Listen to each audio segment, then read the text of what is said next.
It's fine, gal. Listen, I'm just going to tell you right now. Go fuck yourself. Fuck your mother, fuck your children. I just don't care. California, my God, I don't understand it.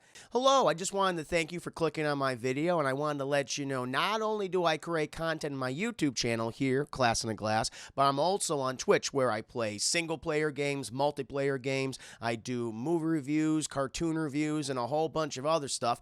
Also, it would be a big help if you can check out my Patreon, where you can gain access to audio commentaries, reactions, and the ability to submit questions for my podcasts and videocasts. And all that content can be found in the links below. In the meantime, enjoy the video. They have already killed one hostage. This channel is reserved for emergency calls only. Lady, do I sound like I'm ordering a pizza? But chat, let's go ahead and get started, my friends. Chat, we fucking open up. We open up to this big goddamn shindig, chat, going down in Nakatomi Plaza. Everyone's having a good time. Everyone's getting drunk. Everyone's doing drugs. Everyone's having hot and sweaty sex. It's incredible, chat. It's so good.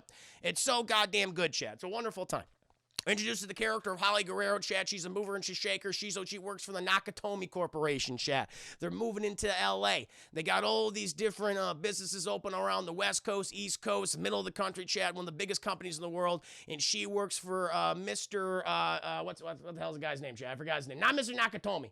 Mr. Takagi. Mr. Takagi, chat. Mr. Takagi. And she's a great person. She's a great employer, Chad, great employee. Mr. Tagi loves her and everything like that.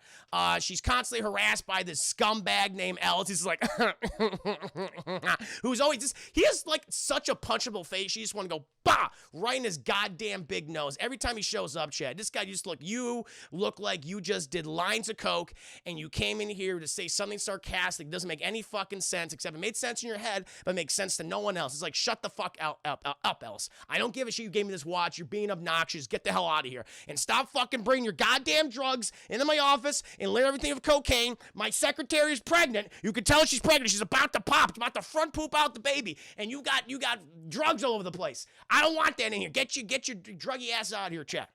Get your druggy ass out of there. And you know, chat, and she's like, she's so stressed out. She's stressed out because her secretary is going to be on maternity leave, chat. She's got a fucking druggie in there, chat. They just closed the biggest deal of the Nakatomi company history, chat. Things are going well, but she's stressed out, chat. Not only because of her job, which she's great success. She's a working lady, chat. This is her dream job. It's what she's always wanted. She's a moving shaker, chat. But she's dealing with some familial issues, chat.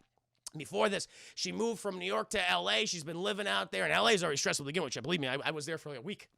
Now I was fucking getting anxious just being there. But she's currently separated from her husband, chat, John McClane. Played by the Bruce Willis, chat, played by Bruce Willis. And she's just like, I'm dealing with the two kids. I have the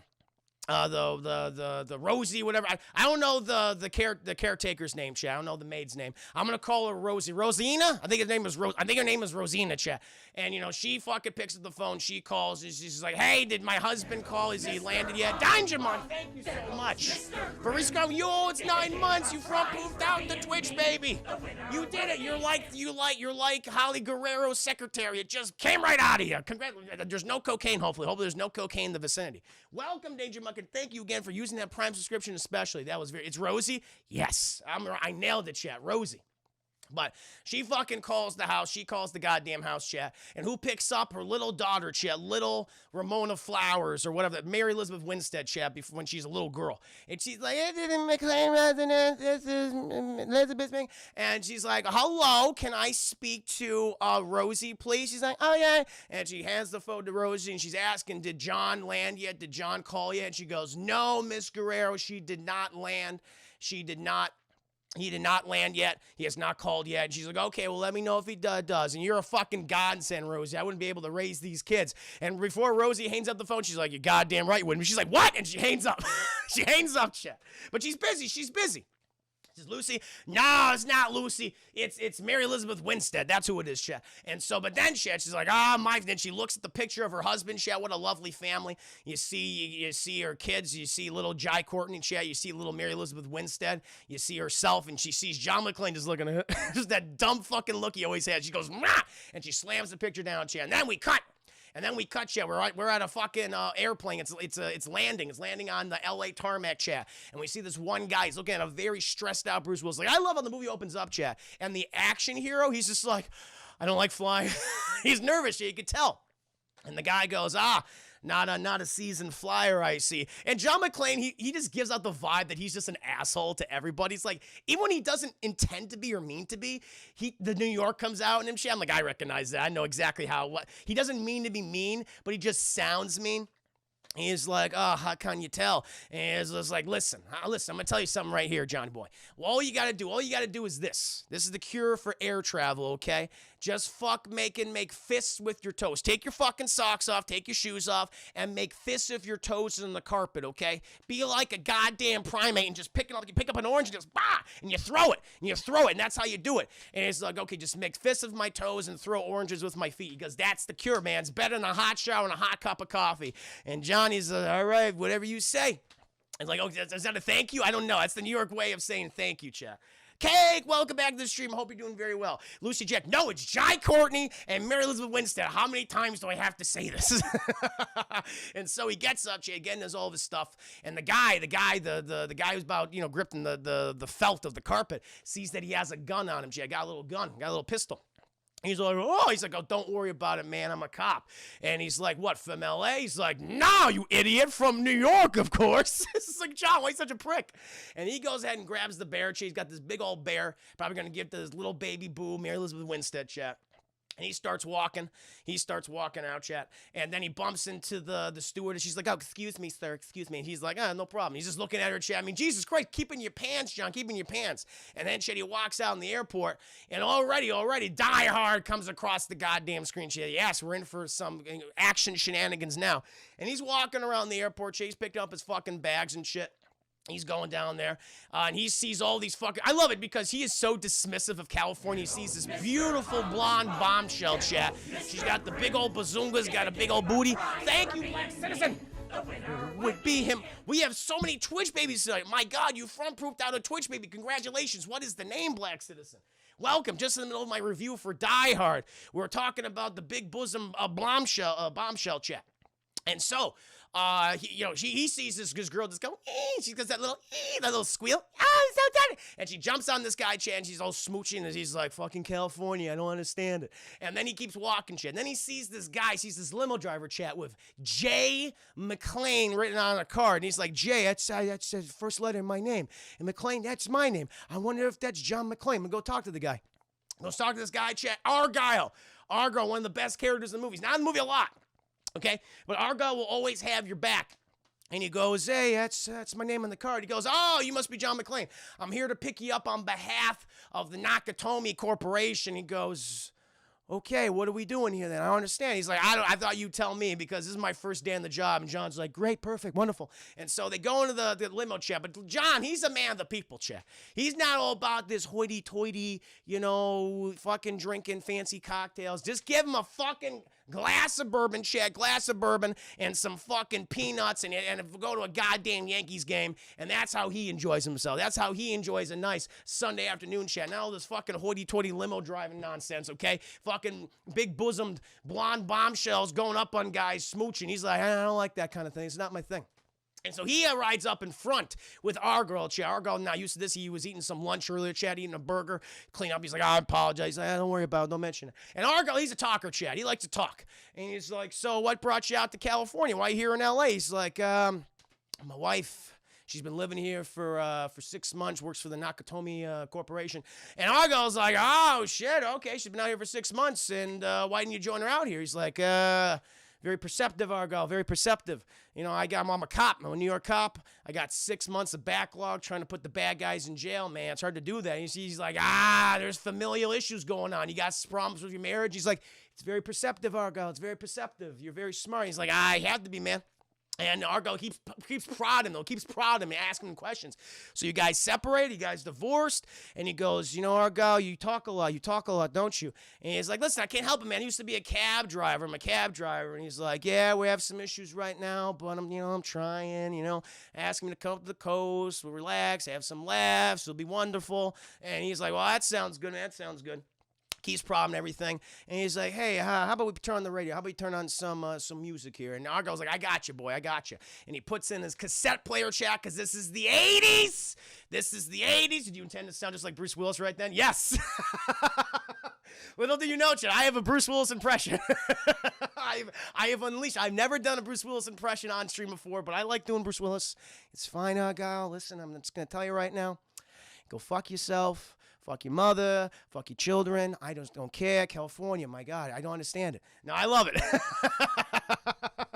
She beat you up. That's the other line he said. That's the thing.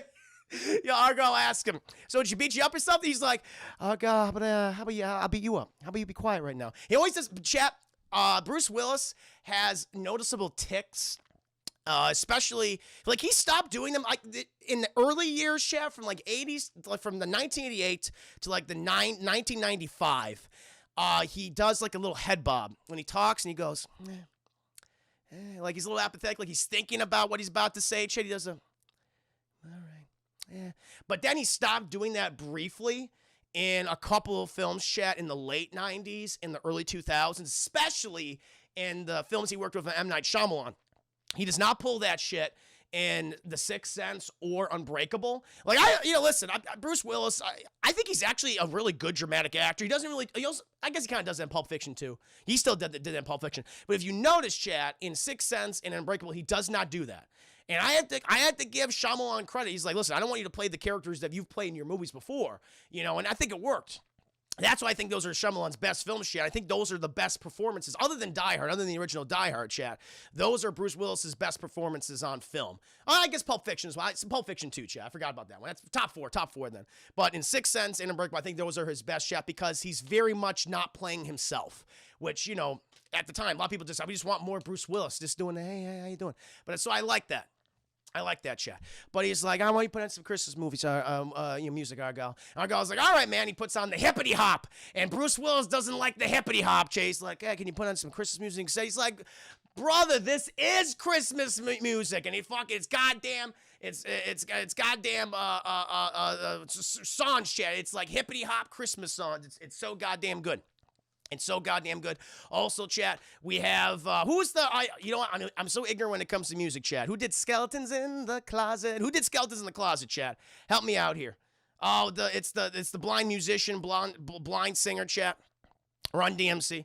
But who is the guy that always does that, chat? I know the guys, and they also did Superstitious, chat. Help me out here. What the hell's that guy's name? It's driving me fucking crazy right now.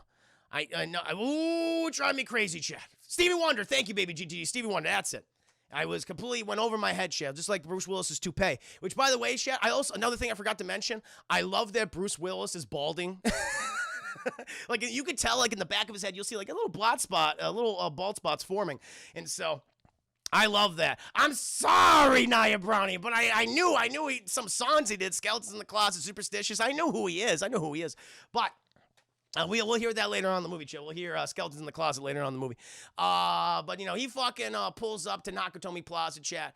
No one's there. Everyone's going home for Christmas. It's Christmas Eve, chat. It's Christmas Eve, okay? So this does count as a Christmas film, chat. Christmas is mentioned multiple times throughout the movie. I don't want to hear it anymore. People keep saying it's not a Christmas movie. Not on this stream. When you're around me, it's a goddamn Christmas film. That's the way I hit myself in the head. This is the way it has to be, chat. It's a Christmas film, okay? That's all I'm saying.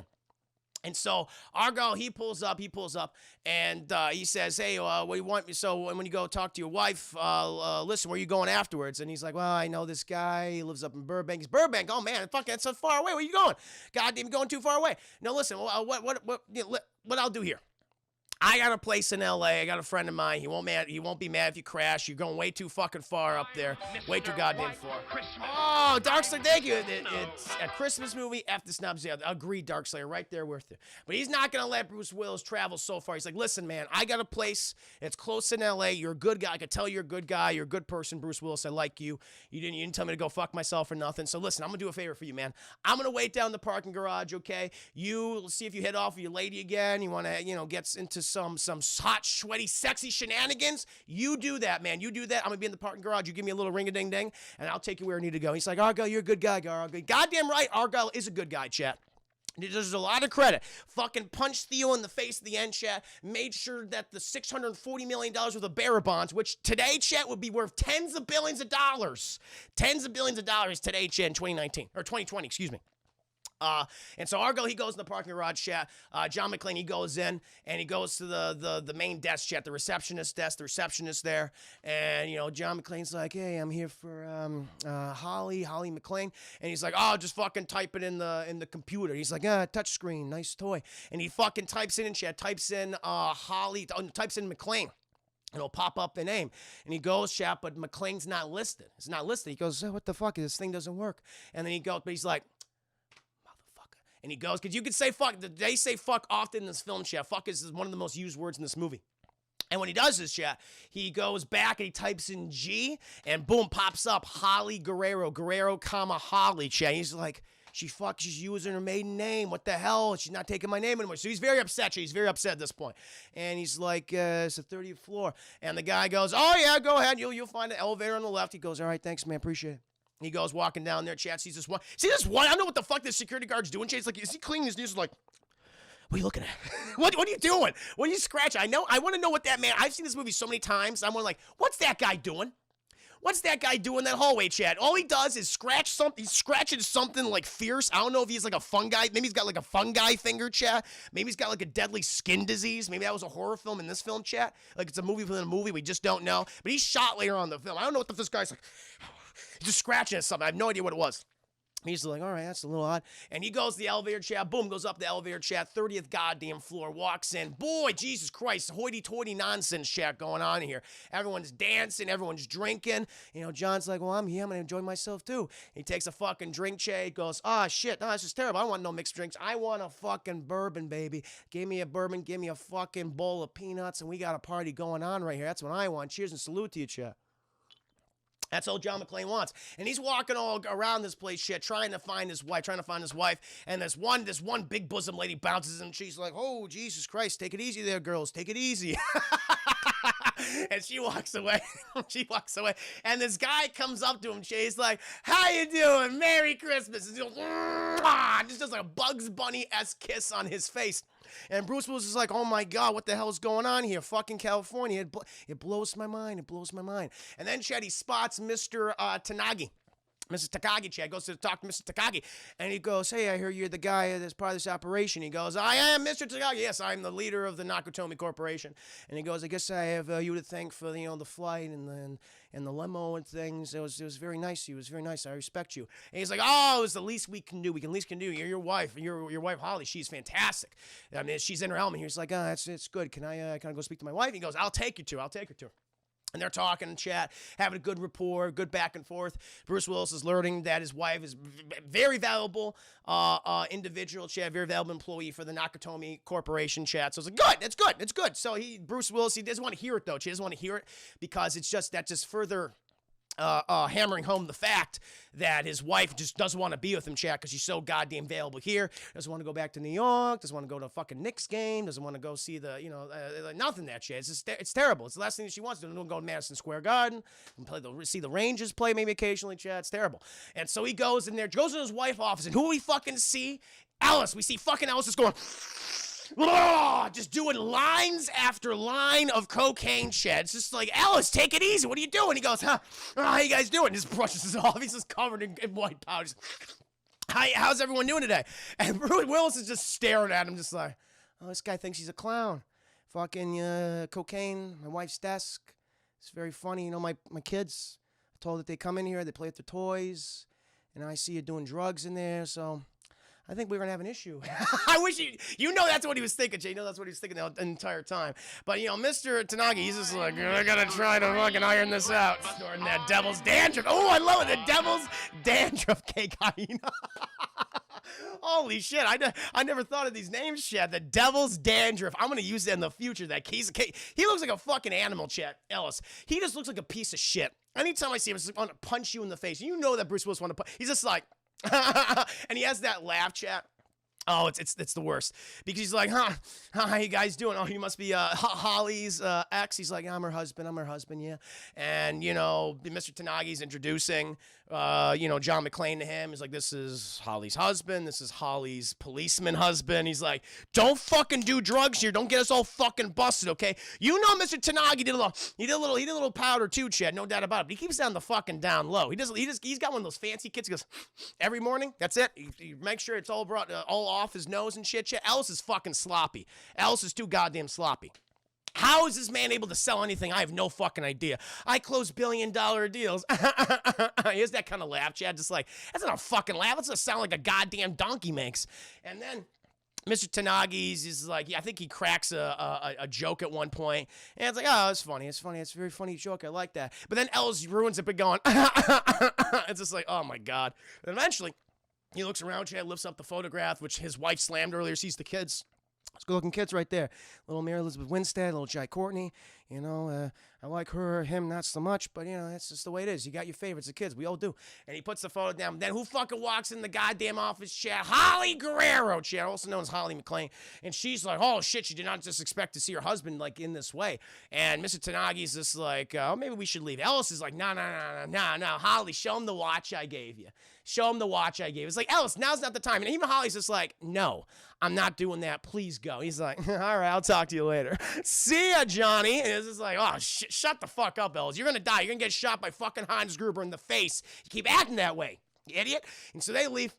He's like, is there like a place I can wash up? I smell, oh, Jesus Christ. I smell like Newark. I smell like Newark. And she's like, let's go into the little office right here. Meanwhile, Chad, we cut outside, and oh, shit, Chad, the villains, they are a-chugging. They are a-coming to take over Nakatomi Plaza, Chad. Hans Gruber and company, Chad. We don't know. They're in a windowless pedo van, Chad, a very windowless pedo van. Even the windows are tinted, so you can't see shit. And they're a-coming. They're a-coming right now. It's like, the villains are on their way. And then, Chad, we cut back to the little bedroom, office room. I guess, people for the sleep when they have the hot, sweaty sex after they just close a goddamn deal. That's what they do it, Chad. So sometimes you got to let off a little steam, Chad. Do a little blow. It's the 80s, man. It's LA. That's what you done, Chad. That's what you do. And John, instead of taking a fucking shower, just proceeds to wash his pits out. This feels like such a... Again, you're just like, oh, he's the action hero. He's so handsome. And here he is, Chet, just splashing water in his pits. Just like, that's the good stuff. And just getting soap in there. And people are going to use their hands on it. It's like, it's gross. But Holly's just like, oh, my God, he's the sexiest thing ever. Because she just loves it when he watches his pits, Chet. That's her fetish. She's got a stinky pit fetish, Chet. I'm sure that's a goddamn fetish on Pornhub somewhere, Chet. I'm sure there's a category. Film Freak. Hello, welcome to the stream. We're at the part of the movie where Bruce Willis is washing his pits, and Holly's just like all a quiver. She's just, it's the hottest thing ever. And, Holly's going on about, I'm really happy to have you here. Hope the flight was okay. Yeah, the flight was fine, it's stressful. It's a long flight, but now I'm here. Well, I'm at the coast. We'll have a few laughs, enjoy it, relax. It'll be great. And she goes, oh, I'm good. Listen, so where are you staying? And he goes, I'm staying at this one place in Burbank. She's, it's too far. She's like, well, I'm going to have this limo driver you sent me. Good guy. Argo, great guy. I love him. A friend of his said I can bunk with him and, just spend my time there. And she's like, no, you know what we're doing? Listen, I have a guest room. Rosie's preparing the guest room for you, and we really love to have you there. I mean, the kids would love to have you there. I'd love to have you there. She goes, oh, and this is what Bruce Willis is like. You're fixing a relationship. They've been separated for 6 months. Now's not the time to bring your New York attitude to this right now, Bruce, because he fucks this up. It's all on him, Chad. It's not on Holly at all. It's not on Miss Guerrero at all, okay? Not on Mrs. McClane. It's not her fault. It's fucking Bruce Willis fucked up. He put his foot in his goddamn mouth, Chad. And he goes, oh, you love to have me, huh? Yeah. But you wouldn't love to have my last name now, would you? And just as soon as he said that, it's like, you idiot. And she's like, listen, the company, they typically don't hire a lot of married women, which is sexist, by the way. And so I took my maiden name, and he goes, oh, that's what you said, Holly. Oh, give me a fucking break. You didn't do that. You did it because you don't want to be with me anymore. That's what it is. And she's like, I'm not having this conversation with you here right now, okay? Where it's fucking Christmas, the kids are at home, and she's stressed her. So she's like, you know what, John? You go ahead and clean yourself up. I'm going to go talk to my employees, okay? I'm going to go talk to my boss. And he's like, why don't you fucking go do that? Go fucking do that. Do whatever the fuck you want. It's why you fucking left me in New York 6 months ago. And that's when she goes out, I just love it. You are married to me. You are married to me, Holly. Me. I don't know if he says Holly, but he says Holly. Like Harley from like Batman animated series. Holly. And so she goes out. And then he's like, I fucked up. I may have said the wrong thing. But even he realizes, chat, but he's the kind of guy that just doesn't say sorry. He can't bring himself to it, chat, because he's so goddamn stubborn. He can't do it. He can't do it, chat. And so, you know, he's all like, it's too bad. But then, chat, we cut outside, and we're at the front of the Nakatomi Plaza, chat. See all the little bonsai trees. You see the Japanese influence in the building, chat. Beautiful building, by the way. Beautiful building, chat. And we got these two guys that come out, chat. We have Carl, who is this 7-foot-tall East German male model, chat. By the all the German, the East, like German, West German, East German terrorist actors in the film, chat, most of them were male models, because it's like, Jesus Christ. And this is a lot of their like first roles ever, chat. This is so funny. That's who they recruited, because they're posing as East German terrorists, chat, you know, liberating fucking you know, East Berlin and shit. But, you know, it's just so funny. Like, we need someone who looks very German, very Germanic. They went with like these blonde-haired Aryan models, chat. The Übermensch, you know, the chosen race, right? And so, but they got all these guys. And they have some other, like, I always forget his name, chat. But we had some other people in this as well. The guy who plays, God, I've seen he's the Asian actor, chat. And he played a henchman in so many 80s films, all the way up into the 90s, chat. I'm not sure if he's still working today, but he was a dancer. He got a dancer. Oh, that's funny. That's hilarious. But you got the one guy who was in Big Trouble in Little China, chat. He played Genghis Khan in Bill Ted's Excellent Adventure. I always fucking forget his name, but he's in that too, chat. He does a great job. Is it Al Leon? Al Leon, chat. Al Leon. You see him in everything. Like, the last movie I saw him in was like, that's that guy, was in Godzilla 1998, because I did a commentary for that like a couple months ago. And no, not James Hahn. No, James Hahn played David Lopan. That guy's still working. He's like 95. He's still working today. But Al Leon, chat. He did all these big 80s films. Like, if there's a film in the 80s that you loved, chances are he played a henchman in a, chat. And the last movie I remember seeing him in was in Godzilla 1998. So he was working in a lot of films throughout the 80s and probably in the 70s too, chat, for nearly probably 30 goddamn years. So every time you need a bad guy, he's like, me, and they're like, you're perfect for it, chat. You've seen him before. He has this very long black mustache. He's the guy that eats the Crunch Bar in one scene. He just fucking raids the goddamn concession stand and grabs all the vending machines and just eats these fucking Crunch Bars throughout the movie, chat. He gets fucking blasted later on in the film by John McClane, chat, when they're going to the rooftop, just bam, bam, bam, just shoots the shit out of him, chat. But I remember that's him. But anyway.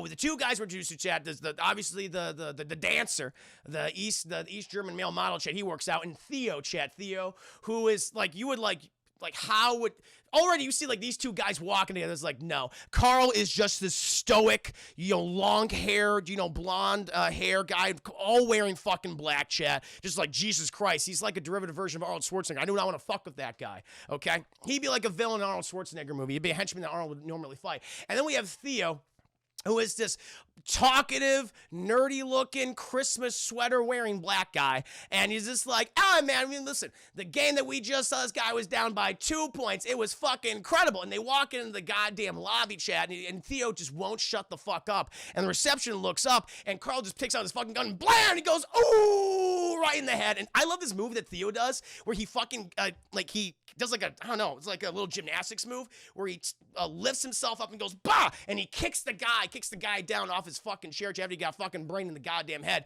and he starts taking over the systems, chat. Takes over all the systems. By the way, we then hear Ode to Joy. Beethoven's Ode to Joy, chat. It's Hans Gruber's favorite song. It plays throughout the entire film, chat. It's so goddamn good. And all the bad guys are humming like variations of it throughout the film. It's so funny. But he's fucking hacking. He's the hacker, chat. Theo's the hacker. Carl, he's the leader of Hans Gruber's Übermensch, his security force, chat, his mercenary group, taking over Nakatomi Plaza, Nakatomi building. And Theo, he's hacking in, open up all the goddamn things so Hans Gruber and his boys can get in there, chat. And they're in the windowless pedo van, chat. The pedo van opens up, chat, and they all start walking out. And then we see him, chat, one of cinema's greatest villains of all time. And I'll say it, chat, one of cinema's greatest actors of all time, chat. Alan Rickman as Hans Gruber, the quintessential, you know, Euro bad guy, chat. He's British. He's full of himself. Okay, and he has a fucking line after. He has his own one-liner shit. You know, it's like, I will count to 3, there will not be a 4. It's like, where are my detonators? Like, every fucking line he says, shit, I consider myself an exceptional thief. All his lines are just as good. And R.I.P., can we raise a glass, chat? Can we raise a glass to Alan Rickman right now? Sadly, the late, great Alan Rickman, chat, I know that he died. Was it pancreatic cancer? Man, that's a rough one, chat.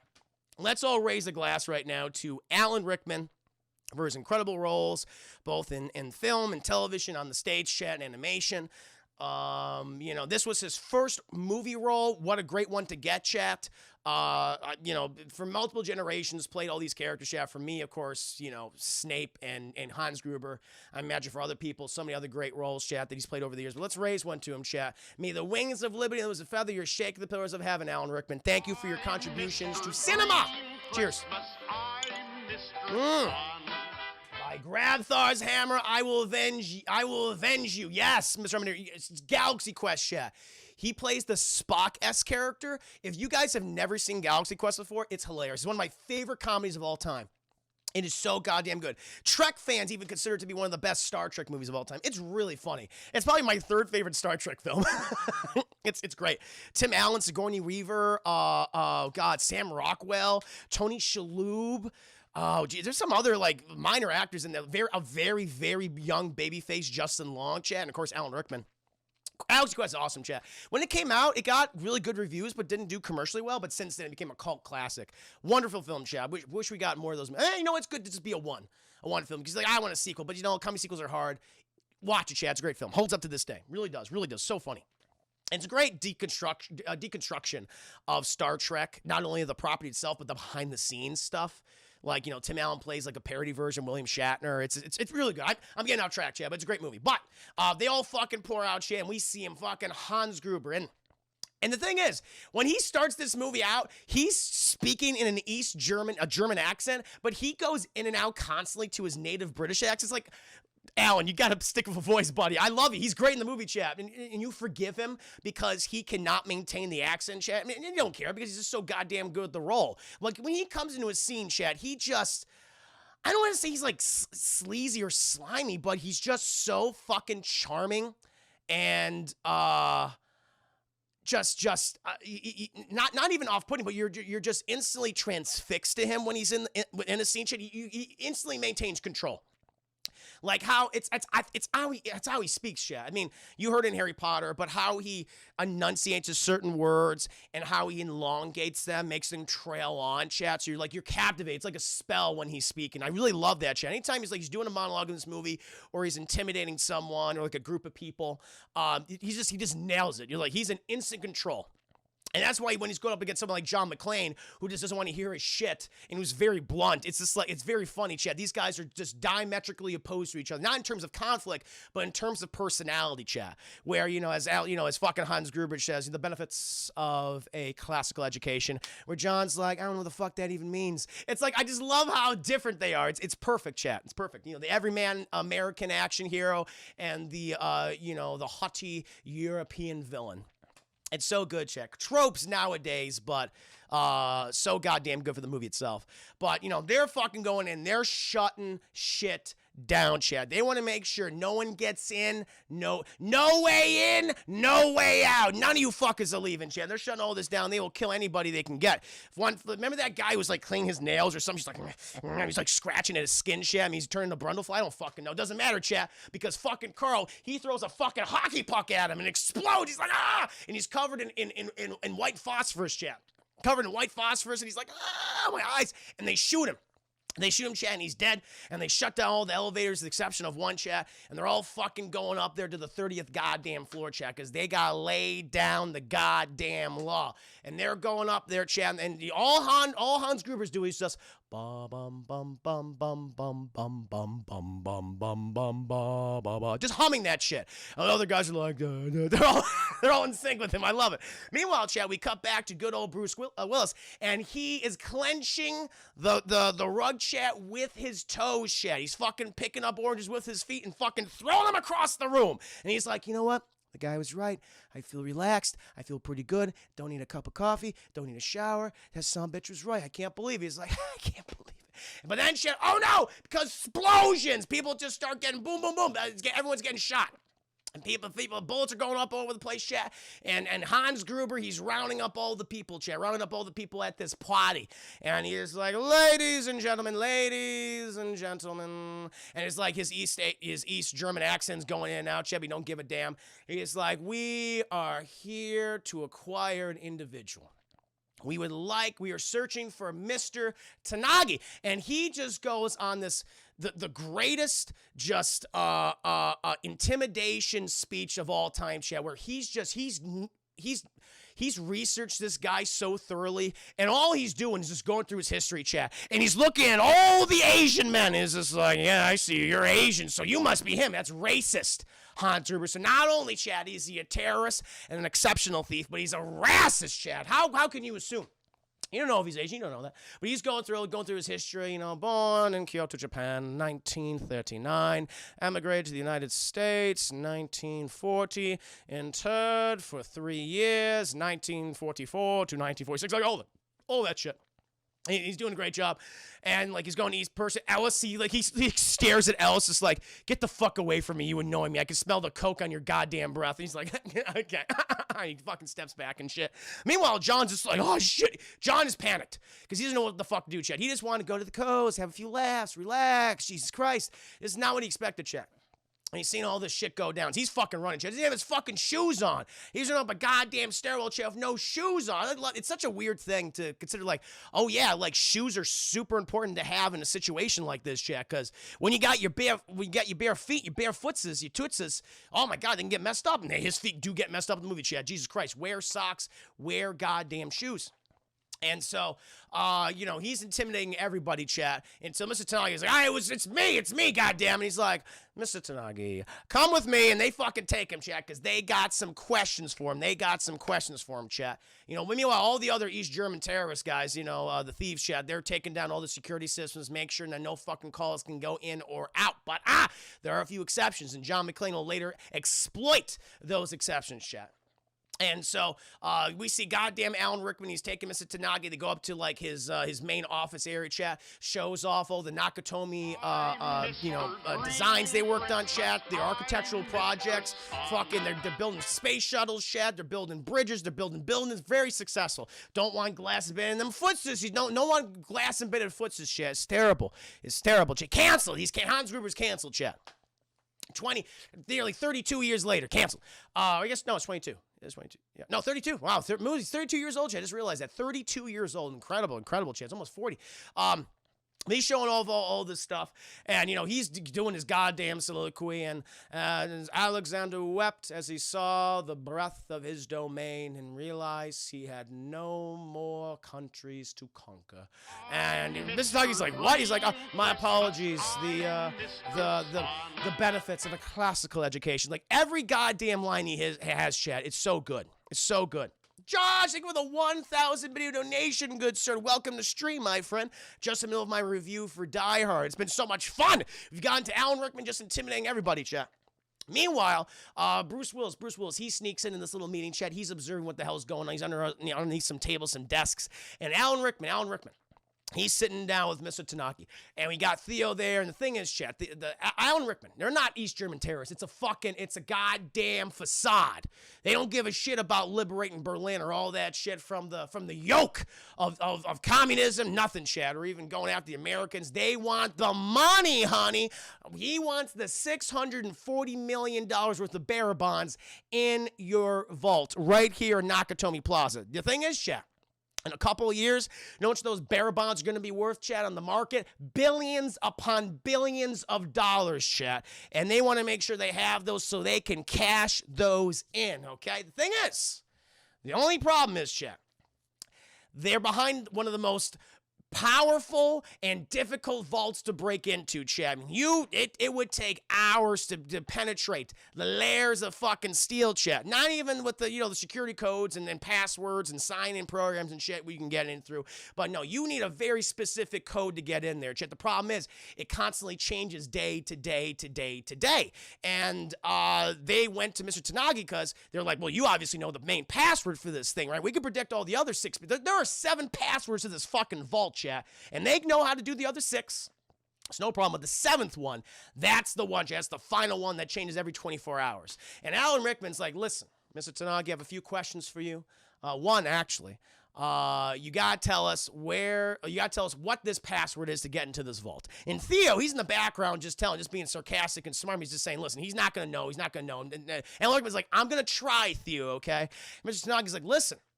Okay, the passwords change. Like all the passwords change 24 hours. Like you have the main 6, but the 7th one, that's the hardest one. I don't have that information. People in Tokyo don't even have that information right now. There's no way. And you cut out all the communication systems. There's no way they're going to get to it. And Alan Rickman's just like, listen, I'm going to count to 3.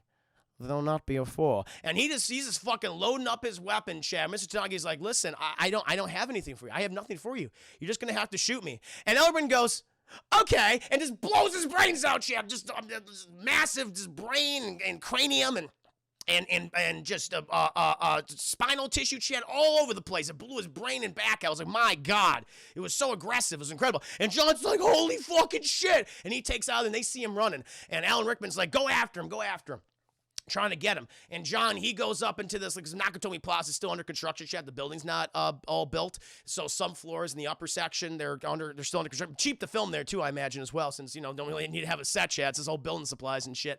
And he's like, John, why didn't you fucking save the guy? Because you would have been fucking dead too, asshole. He's trying to talk himself through it, chat, give himself therapy. He's like, I don't need to see a psychiatrist, Holly, okay? We don't need no fucking family counseling, okay? I'm the only counseling you need, Holly, all right? I don't need some fucking shrink going inside my head, poking around, doing beep bop, beep boop, saying that I'm fucked up. I know I'm fucked up, Holly. I understand this, all right? And he's trying to tell himself this, chat.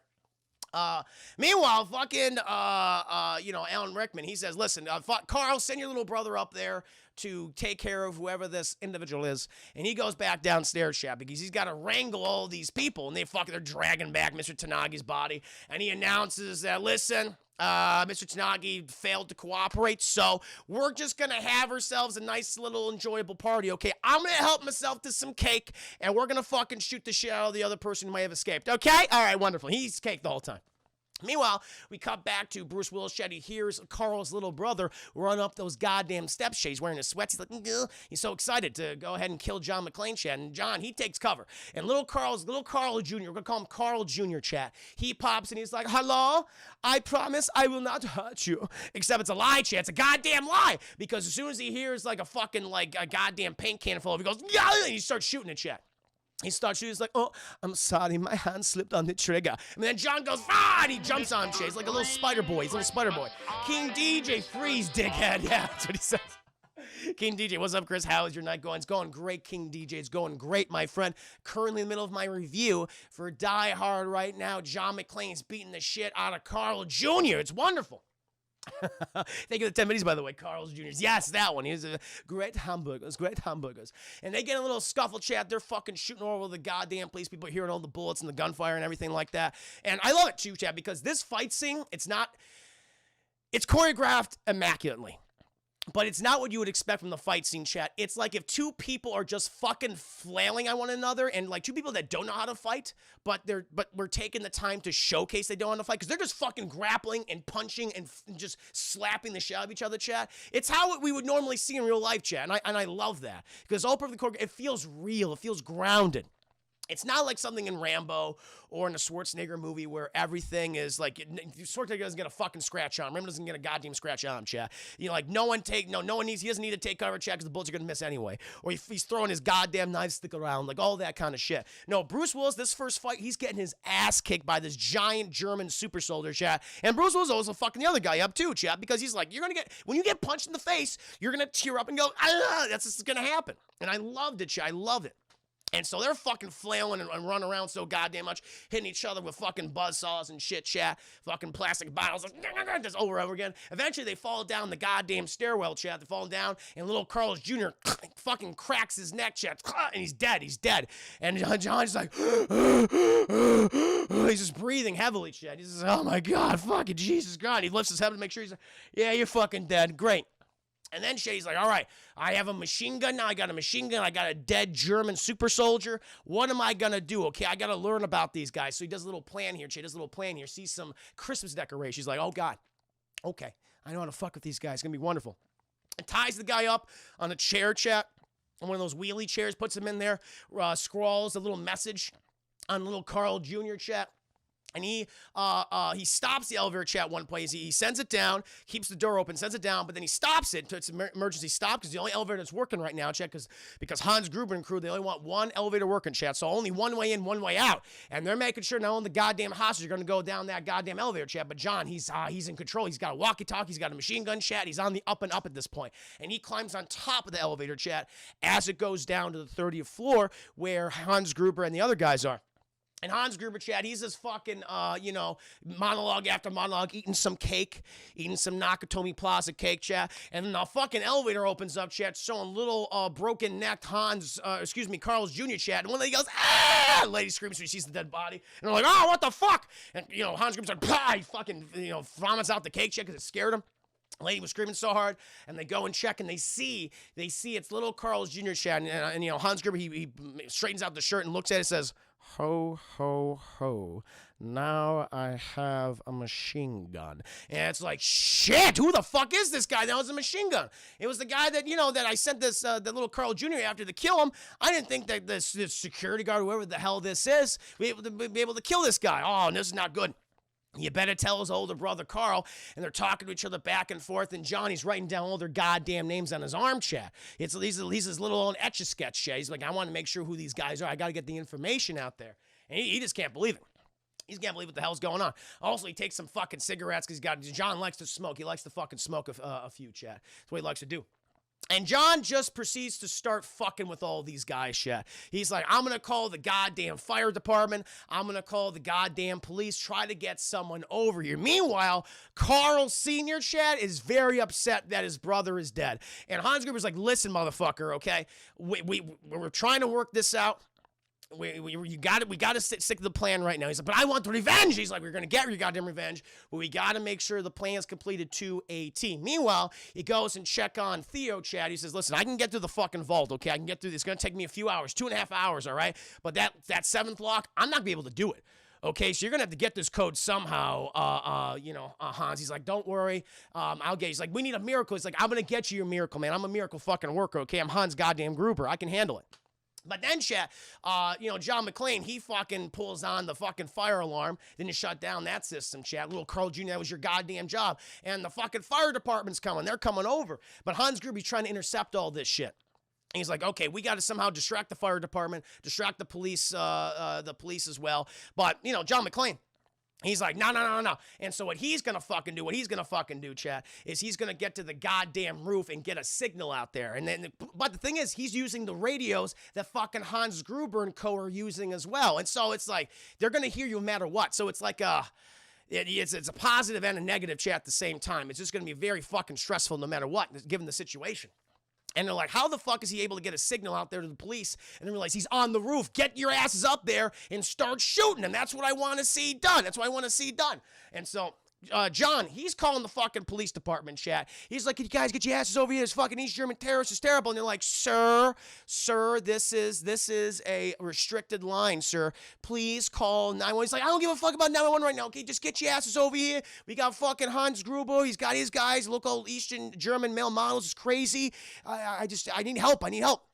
And they're like, sir, you will be arrested and you'll have to face. He's like, yeah, come over here and fucking arrest me right now. Just fucking get your asses over here. And then chat, fucking Carl and some of the other guys, they show up and they start shooting at him. They're like, oh, Jesus Christ.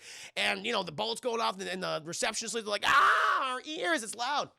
And John, he's just trying to fucking take cover, chat, but he got the signal out there. Hopefully, they're going to send an officer out there, chat. Obviously, the LAPD is going to send their absolute best, right?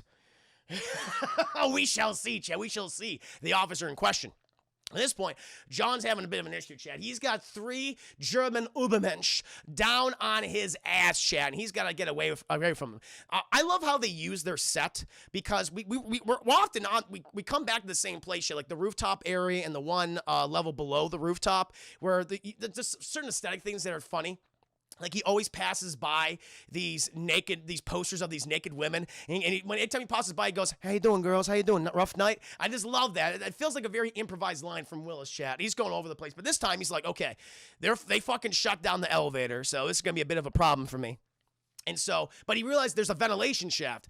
I can fucking go from one ventilation shaft to another, but it's like, I mean, it's a big fucking drop. And so he opens this goddamn ventilation shaft, pokes his head through, just a straight fucking drop into a dark abyss shit. It's like, holy shit, this is not good. And so what he does is, like the machine gun that he has, chat, has like a stock right there, and he wedges the stock and the machine gun part, the head of it, in between the ventilation shaft, and he lowers himself down, hopefully to get to another floor, chat, to another ventilation shaft. But those guys are coming. They're looking for him at this point.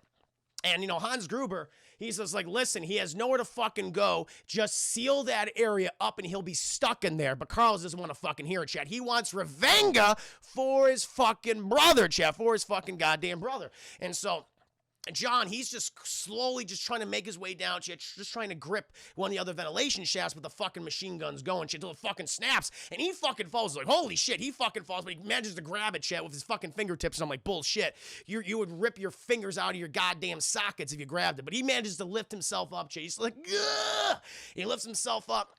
And he starts crawling forward, Chad, but it's this fucking complete darkness. And the thing is, Carl and the other Übermensch, they hear him, and they're like, he's in the fucking ventilation shafts, they better. Maybe he fell, we don't know. And they go down to the floor that he's on, they think the floor that he's on, Chad. And John, he's just crawling forward. He gets his little lighter out there, check, because he smokes heavily. And he's in New York. We all fucking smoke. We all fucking drink. What's the big deal? Forget about it. He puts the lighter, he turns the lighter on, Chad, just sees like an abyss, just straight ahead. He's like, I was told to come down to the coast, have a few laughs, have a little relax. Fuck. He's just so stressed out. And he just starts fucking crawling forward, chat. Just like, Jesus. Now I know what a fucking TV dinner feels like. It's a stressful situation for John McClane, chat. But then the fucking Übermensch and Carl, they bust in, and they start shooting all the fucking ventilation shafts. And John's like, oh, shit. Because now he's not moving. Because at this point, you're fucked. Like, if you move, they'll see the fucking ventilation shaft buckle. And so he's got to stay still. And so, Carl, he shoots some of them, and he just starts poking them, chat, to see if there's any weight on the other side. And he goes, boop, boop, boop, and then like the next boop, chat, the next and final boop will be the final boop for Bruce Willis. And right before he's about to do that, chat, fucking Alan Rickman's like, get your asses back here, okay? We got a fucking problem. The police are coming. And thankfully, Bruce Willis is like, holy fucking shit. I can relax a little bit at the very least.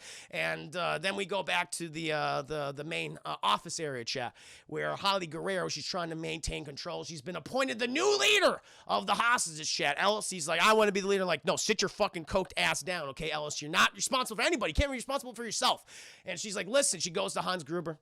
I've been appointed the new elected official. He's like, I don't give a shit. She's like, listen, we want to have bathroom breaks. People want shitting and pissing themselves over the goddamn floor. He goes, I will allow it. We'll do bathroom breaks, sure. And she goes, also, I have a pregnant woman with us, okay? She's like 3 weeks due. She's almost going to be doing like 3 goddamn weeks, okay? I would like to take her to the bedroom. He's like, I'll bring up a couch, okay? You're all going to stay in the same goddamn room. And she's like, okay, that'll be fine. Sure, whatever. And, he's like, He's like, you sure know how to, his whole thing is like, you sure are a very authoritative figure. And he's like, yeah, I get it from my husband. And he's like, I see what's going on here. But she didn't let him know whose husband, that her husband is, Chet. And so she goes back down there. Hans Gruber, he's just fucking pissed off the whole situation. Now he's got to deal with the fucking police. But he's got a plan for this shit. They knew the police might be involved. And who does the fucking LAPD, who are they about to send out there to check on Nakatomi Plaza, chat? Fucking Carl Winslow, chat, from Family Matters. The best of the best, chat. What's he doing right now? He's stuffing his face full of Twinkies. My wife's pregnant. Sure, Carl Winslow, sure. He's getting all these fucking Twinkies for his wife, chat. You shouldn't be stuffing her with those Twinkies. The baby's it's gonna be a terrible situation. He goes to the goddamn guy, chat, the checkout clerk, and the guy goes, I thought cops only ate donuts. He's like, ha, ha, ha, ha, ha. They're actually for my wife. And he goes, sure. She's 8 months pregnant. Sure she is. And he's like, all right, just fucking bag him. Bag him and tag him. He puts him in the bag, chat. And Carl Winslow says, he's just fucking mean mugging the goddamn clerk. He goes out. Gets a little beep bop boop on his radio. It's like, what's up? And they're like, Nakatomi Plaza. We apparently there were some gunshots. Let's go ahead and check it out. He's like, oh, I'll go over there. He goes over there, chat. And John McClane, he gets to one of those other unfinished floors, chat, and he sees fucking Carl Winslow pulling up. And he's like, yeah, they only sent one fucking squad car. You fucking kidding me? Jesus Christ. I hope you fucking send some more people over here. And Carl Winslow, he gets out of his goddamn car. He's going to go to the receptionist's ass. Now, as you know, chat, the receptionist was fucking murdered by Carl, but now Eddie has now become the new receptionist, chat, okay? And he's like, I thought this would happen, and he unlocks the goddamn door for Carl Winslow, who comes inside, and he goes, sorry, officer, listen, we're doing construction on the building. Some of our systems aren't in sync of each other. They're going haywire. Apologies for that call. And he's like, okay, just want to make sure. And, Eddie's trying to, look as natural as possible, chat, watching the Notre Dame game and everything. I got 50 books on this thing. And Carl Winslow says, hey, do you mind if I look around for a bit? He goes, sure, no problem. But Eddie's just like, okay, this fucking bastard is, catches on to us. I got to murder him. I got to stab him in his tummy. And so Carl Winslow, he's walking around and shit, chat, doesn't see anything unusual, chat. Doesn't notice the dead guy that, right across the hallway. He just goes, find police work from Carl Winslow, chat. Find fucking police work. And so he walks out, and he's like, all right, have a nice day. He's like, you too, officer, you too. And, Carl Winslow's like, yeah, just a phony call, whatever. But then, chat, also there was another action scene when fucking some of the guys, because John McClane, while this is all going on, chat, when Carl Winslow's patrolling the first floor and John McClane's like on the 30th floor, two of Hans Gruber's boys came in through the goddamn, what is it? One of the floors, the elevators opened up, he came to the elevator, and they went after John McClane. And he shot the shit out of him, Chad. He shot the shit out of these two guys. The first guy's like, don't shoot me. And John McClane's like, fucking get on the ground, get on the ground. And then the one guy comes over, and John McClane, the one guy's about to shoot over the other guy, but John McClane, he fucking pegs him, Chad, takes him out. The other guy goes after John McClane. John McClane, he's underneath this fucking table, chat, working his way back, just like, shit, as all these bullets are coming towards his peen, chat. They're trying to shoot his peen and balls. It's the last thing he needs right now. And this guy's like, when you fucking have a loaded gun, you should shoot. And then fucking John McClane, he fucking loads his gun up and boom, boom, boom, chat, shoots all into the man's thighs, the upper thighs and balls and peens, chat, all up in there. Thanks for the advice. And he goes down. And he goes and sees, chat, okay, what's the police situation? Obviously, Carl Winslow heard all that. Didn't hear a fucking peep. Jesus Christ, Carl Winslow. He's like, God damn it. And so he's got to do the next best thing, chat. He takes one of the fucking guys, chat. He's like, oh, you're going to have a trip. You're going to have a nice little trip, sir. And throws him out the goddamn window. Meanwhile, we cut back to Carl Winslow, chat. And he's like, well, I guess it was just a big crank call, whatever. Oh, the weather outside is frightful. And then a fucking dead body falls on top of his car. He goes, holy fucking shit. And then all of Hans Gruber's guys that come to the window, shit, and just start shooting at Carl Winslow. And Carl Winslow's like, help me. Just like, Jesus fucking Christ. I need fucking backup. I need the goddamn National Guard. I need the Army. I need the FBI. I need the LAPD. I need the SFPD. I need everybody. And he's just backing up, shit, and just like, all shooting at Carl Winslow at this point. And Bruce Willis, he's just screaming out the window, welcome to the party, pal, as all this fucking chaos is going on, chat. It's crazy. And Carl Winslow, he drives all the way back. He fucking almost flips his car over, goes over a fucking precipice, chat. Opens up the door, Twinkie wrappers. He's just eating the Twinkies. He's just eating the Twinkies, chat. He's so stressed out. He's like, I need fucking backup. And all the police start arriving. And it's a very stressful situation at this point. I mean, Hans Gruber's just like, shit, well, we knew this was inevitable, chat. And he gets on the fucking radio, but the thing is, Chad, who he hears is not Carl's voice, not some of his boys' voice. No, the person he hears, Chad, is John goddamn McClane. He's like, sorry, Hans, wrong answer. He's like, who is this? And John's not going to say his name. He doesn't want to give himself away. And this is the first interaction between John McClane and Hans Gruber. I'm just a fly in the ointment. Just a guy fucking with you, Hans. And, Hans is like, oh, you're just one of those goddamn American cowboys, huh? John Wayne, fucking Clint Eastwood. I always considered myself a bit of a Roy Rogers type. Oh, you call me Roy. And he's like, listen, you fucking asshole, all right? Because that's the thing what Hans Gruber was looking for, Chad. He needed the fucking detonators because one of his boys, he had these detonators, and that's a part of the big plan, chat. So when they're going to get all the people up on the roof at one point and blow them all up to still pose as East German terrorists. Meanwhile, they sneak out the back with all the fucking money. And one of the guys that John McClane just killed, he had the detonators, and he needs those fucking detonators back at this point. He's like, John McClane, give me back my detonators. And John McClane, the only thing he has to say to Hans Gruber, chat, yippee-ki-yay, motherfucker. And he fucking takes off, and Hans is like, what the fuck does that even mean? Kill this man. I need my detonators. He's so pissed off about it, chat. He's so mad. This Bruce Willis impression. Thank you, Christopher Robin. I'm glad you like it. Yeah, I never done my Bruce Willis impression on stream before. But he's just like, all right, this situation's gotten worse. The fucking LAPD showing up. Carl Winslow, he's in control of the situation. They're putting a fucking perimeter all around the goddamn building. But it's just a huge, big pain in the ass at this point. There's a lot of moving parts now that's going on. It's very stressful. And so not only does Hans Gruber need his detonators, he also needs to take care of Bruce Willis, and he needs to take care of the police at this point. But he's got a fucking plan, chat, okay? This is Hans goddamn Gruber, one of the 80s most incredible, talented villains out there, chat. He's got the situation on lockdown, all right? Don't trust in Hans. Theo asks for a miracle, and fucking Hans will provide to you, my friend. And the thing is, chat, you think, oh, Carl Winslow, he's going to be in charge of the operation? Nah, chat. Because who fucking pulls up, chat? Fucking the chief of police, Dick Vernon from the Breakfast Club, chat. So I imagine Dick Vernon, he was just after talking to Bob, the janitor, chat, and that really spoke to him. He left education, and he started to pursue police work, chat, was quickly promoted to the chief of police of the LAPD, and he is now in charge of hostage operations in the city, chat. And he comes in here, and the thing is, chat, Dick Vernon, talented teacher maybe not the greatest principal, in the world, but not a very good cop. He's not very smart, chat. Doesn't have a very good grasp of the situation on as it's happening right now, chat. He's asking all these fucking questions, and Carl Winslow is just like, Jesus Christ, I'm explaining all these things to you, man. He's like, well, who's this guy on the inside that you have?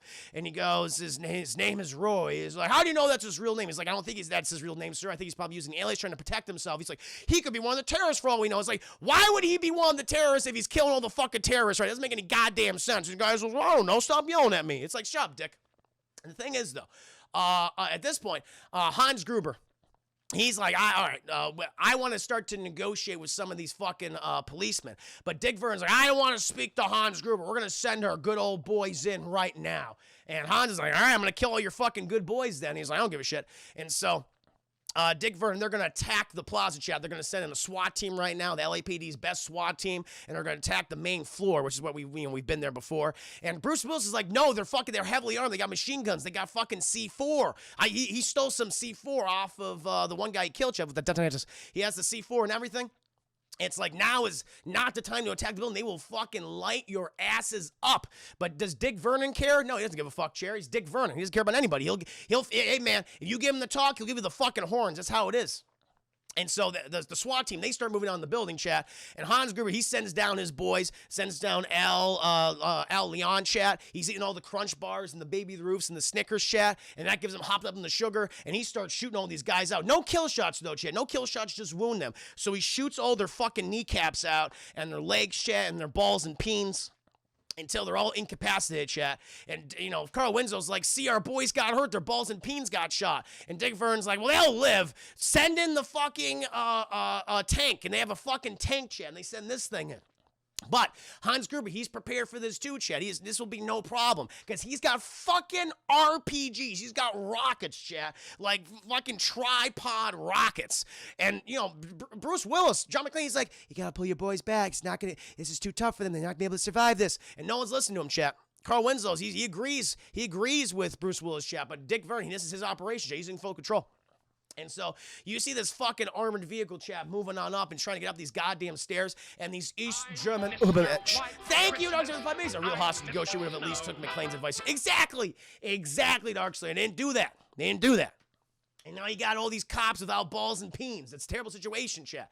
And so the armored vehicle, chat, tried to go up these goddamn stairs. And the thing is, though, the East German terrorists, they already set up the RPG, and they start fucking hammering this thing, chat, just firing rockets in it. All those guys are dead. All the policemen, all the SWAT members that were inside the vehicle dead. The driver's fucking dead. And they keep hammering. And John McClane's like, Hans, just leave these guys alone. Let them pull back, man. Hans like, I ain't fucking doing that, all right? We're going to fucking show them what we got. They also shoot out all the lights, chat. And so they can easily pick off all the policemen on the ground, chat. Very smart. These guys are talented, chat. These aren't no fucking wannabe terrorists, okay? They are very accurate what they're trying to do. At this point, John's like, all right, I gotta take matters in my own hands, chat. And he knows that he has some fucking C4. So he takes the C4, chat. He plugs some fucking nozzle into it. He wraps a fucking computer on it, chat, on a little swivel chair. Opens the fucking elevator, pushes the chair down there, chat, where those guys are firing off the RPGs. And boom, goes off, takes out like one of the lower floors, chat, takes out the East German dudes. Explosion. Thing is, chat, explosion was so goddamn powerful. C4 is a powerful substance, chat. Goes up, even it burns his butt, burns his back, burns his tootsies, chat. It's been pretty goddamn rough for John McClane here. And Hans is like, what the fuck? And his heavy artillery's gone now, chat, because all of his rockets have been taken out. And he's just pissed off because he just wants those goddamn detonitas. And he's like, doesn't want to negotiate anymore. No, he wants to negotiate. He's now is another part of his scheme, chat. He's gonna put another layer of the facade, but he's not negotiating with John McClane. He wants those detonators, but he's got to fuck with the police. Thank you, Badge of the 5 biddies. C4 is the shit. It really is. It really is, chat. And so, again, so welcome to stream. Hope you're doing very well. Good to see you. And so he gets a hold of Dick Vernon. He's like, all right, these are my fucking demands. I want you to free, the several members of the Irish Republican Army. I want you to free several members of Al Qaeda. I want you to free 5 members of the Asian Dawn. And Carl is there with him right now in the office, is going, Asian Dawn. And he's just like, I read about it on Time magazine. It's just funny. He's just making shit up, chat. He doesn't give a shit. He just wants his money, honey. And Dick Burns is like, Mr. Gruber, I don't have the authority for that. Mr. Gruber? He hangs up on him. He's like, Mr. Gruber, did you guys write that down? I didn't write any of that down. He's like, I gotta make some fucking calls. But Carl Winslow, chat, he's a good cop. He's like, that's all bullshit. He knows the facade. And he goes ahead and he contacts Roy. Oh, Bruce Willis, shot. And he goes, and he's like, and Bruce is like, did you hear all that, Carl? And he's like, I did. Sounds like a bunch of bullshit. It's a bunch of bullshit, okay? I don't know what these guys are after, but it's no goddamn, Asian Dawn, whatever the hell that is. Doesn't make any goddamn sense to me. And so they're like, okay, what the hell are you going to do? I'm like, I got to fucking, I'm feeling a little underappreciated here right now. And Carl Winslow like, they're going to call in the FBI. They're going to call in the FBI, the fucking feds. Oh, boy, Jesus Christ. Might as well just put a fucking target on my back. They're going to blow up this fucking building. It's not a good situation, chat. It's pretty bad. And at this point, the hostages are getting a little antsy, chat, especially one particular hostage, chat, Ellis. Ellis, chat, he's always doing the fucking coke, chat. He was doing coke. And when everyone is being on lockdown, chat, he was just, I don't give a shit anymore, man. I'm just gonna do coke. And he's like, he did all of his coke, chat. And at this point, he feels immortal. He just feels immortal. And he's like, I'm gonna go talk to my main man Hans. Ollie's like, don't fucking talk to him, Ellis. Okay, you're gonna get us all killed. He's like, I got it. He's like, hey, I don't sprechen the Deutsch. Can I speak to your man? And they fucking take in the Hans Gruber. Hans Gruber's just like, who the fuck is this? He's like, Hans, Bubby. He calls him Bubby. And he's like, listen, I know that you're not here for some, liberation front, that you want something. And Hans Gruber's just like, wow, your powers of deduction are incredible. I'm very impressed. He's being so sarcastic, but Ellis is such a fucking idiot, and he's on so much cocaine. He can't even tell that Hans Gruber's being sarcastic. He's like, listen, I can help you out, buddy.